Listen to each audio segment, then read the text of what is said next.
ಮೈಸೂರು, ಕೊಡಗು, ಚಾಮರಾಜನಗರ ಲೋಕಸಭಾ ಕ್ಷೇತ್ರಗಳಲ್ಲಿ ನಾವು ಗೆಲ್ಲುವುದು ಖಚಿತ. ಇವೆರಡನ್ನೂ ಸೇರಿಸಿ ಕನಿಷ್ಠ 20 ಕ್ಷೇತ್ರಗಳಲ್ಲಿ ಗೆದ್ದೇ ಗೆಲ್ತೇವೆ ಅಂತ ಈಗಾಗಲೇ ಮುಖ್ಯಮಂತ್ರಿ ಸಿದ್ದರಾಮಯ್ಯ ಹೇಳಿಕೆಯನ್ನು ಕೂಡ ಕೊಟ್ಟಿರುವಂತದ್ದು. ಇವೆರಡು ಕಾಂಗ್ರೆಸ್ನ ಕ್ಷೇತ್ರಗಳು ಮತ್ತೆ ನಮ್ಮ ಕೈಗೆ ಬರಲೇಬೇಕು. ಇವು ಬರ್ತವೆ. ರಾಜ್ಯದಲ್ಲಿ ಬಿಜೆಪಿಯ ವಿರೋಧಿಯಾದಂತಹ ಅಲೆ ಜೋರಾಗಿದೆ.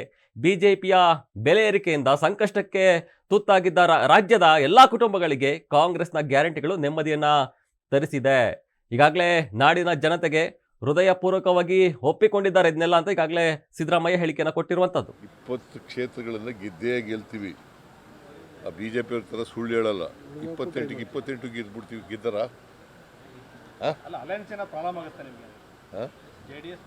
ಅದರಿಂದ ನಮ್ಗೆ ಅನುಕೂಲ. ಅದು ಅನುಕೂಲ ಆಗಲಿಲ್ಲ. ಈಗಲೂ ಅವ್ರಿಗೆ ಅನುಕೂಲ ಆಗಲ್ಲ, ನಮ್ಗೆ ಅನುಕೂಲ. ಅದನ್ನೆಲ್ಲ ಈಗ ಹೇಳಕ್ಕಾದ್ದ ನಿಮಗೆ? ಅವೆಲ್ಲ ನಿಮಗೆಲ್ಲ ಗುಟ್ಟೆಲ್ಲ ಬಿಟ್ಕೊಡಕ್ಕಾಗಲ್ಲ. ಕೆಲವು ಗುಟ್ಟುಗಳಾಗೇ ಇಡಬೇಕು.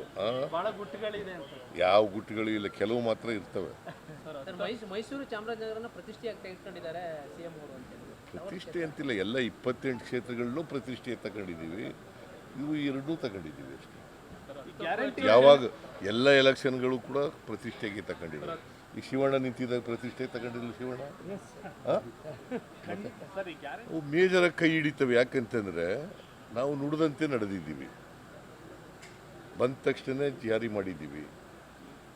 ನಾವು ಅಧಿಕಾರಕ್ಕೆ ಬಂದ ತಕ್ಷಣ ಜಾರಿ ಮಾಡ್ತೀವಿ ಅಂತ ಹೇಳಿದ್ರು, ಜಾರಿಗೆ ಕೊಟ್ಟಿದ್ದೀವಿ. ಅವಕ್ಕೆ ಈ ವರ್ಷ 5 ಗ್ಯಾರಂಟಿಗಳಿಗೆ 36,000 ಕೋಟಿ ಖರ್ಚು ಮಾಡಿದ್ದೀವಿ.